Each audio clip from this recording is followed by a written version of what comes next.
Jordan Longchamp. Alex Laroche. C'est quoi le bonheur?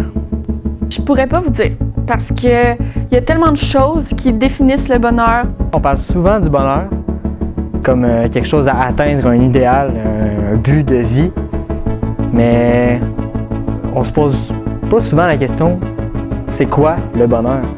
On va interviewer 5 personnes de générations différentes qui vont nous expliquer qu'est-ce que c'est le bonheur pour eux, puis leurs opinions par rapport à 2 définitions du bonheur ancien, l'une du philosophe Aristote et l'autre de Platon. Je m'appelle Mimi. Je m'appelle Lauriane. Je m'appelle Marcus. Mon nom est Richard Pierre-Gilles. Bonjour, je m'appelle Madeleine Larocque. Du bonheur.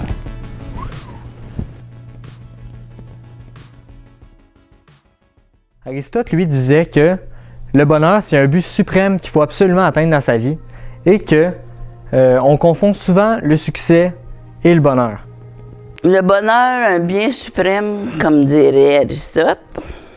Le succès apporte le bonheur, je pense, jusqu'à un certain point. Le bonheur, quand t'as du succès, ça te rend, je sais pas, automatiquement heureuse. Fait que être heureux, c'est un peu une source de bonheur. Oui, on entend beaucoup parler ça, des cas de gens qui font beaucoup d'argent, mais finalement, ils ont tellement mis leur énergie d'en faire le plus de cash possible que finalement, ils se reconnaissent plus. Ils ont mis toute leur valeur de côté.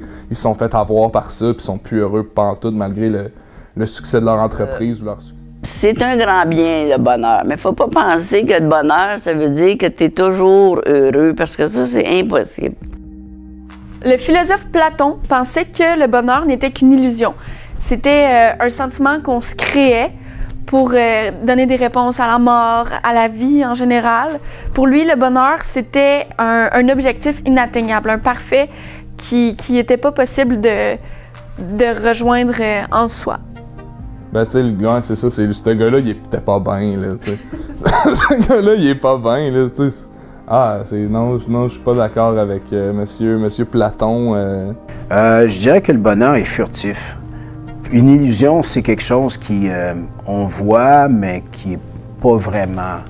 Moi, je trouve pas ça comme une illusion. Je trouve ça vrai. Je dirais plutôt que le bonheur, c'est un état d'esprit. Puis dans son époque à lui, peut-être que c'était quelque chose que, oui, on tend, on l'a pas, puis on sombre. Je pense que c'est plutôt les attentes qu'on se crée. Alors quand on se crée des attentes puis on y arrive pas, on est déçu. Ah, le bonheur. C'est compliqué comme question, hein? Moi, je verrais flotter sur un nuage. Avec le bonheur. Puis on sent qu'ils font comme ça, là. Le bonheur, pour Marcus Quérillon, auteur, compositeur, interprète, c'est l'absence du mépris total reçu et donné. C'est juste le bien-être, les 2 pieds ancrés dans le plancher. J'aime mieux plein de petites séquences de bonheur qu'une grosse, là. Moi, j'aime beaucoup mon pays parce que, mon pays, je parle de la province de Québec, là. Parce que le changement de saison, je trouve ça extraordinaire. Et moi, le bonheur, je l'aime quand les autres sourient. Un smiley. C'est sûr, il faut toujours avoir un peu de retenue, mais j'en ai pas vraiment. Je suis quelqu'un qui aime la fête. J'ai ce que j'appelle des capsules d'éternité. Et moi, des capsules d'éternité, c'est justement des moments de bonheur passagers, mais qui sont figés dans le temps. Faut lâcher prise sur la bride et tenter de garder l'équilibre. Cesser de regarder où on va et ne plus s'en faire avec tout ça. En conclusion, qu'est-ce qu'on retient vraiment de ça? Est-ce qu'on peut appliquer vraiment les définitions d'une personne à tout le monde? Je pense pas qu'on peut.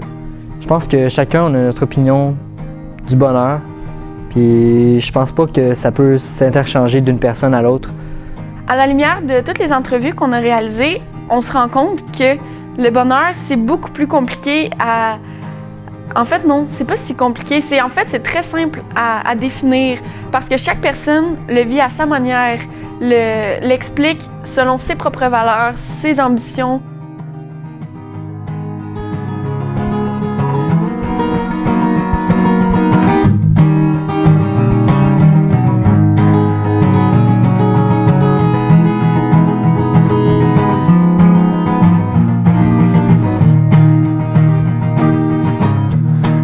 ta tête se perd en route.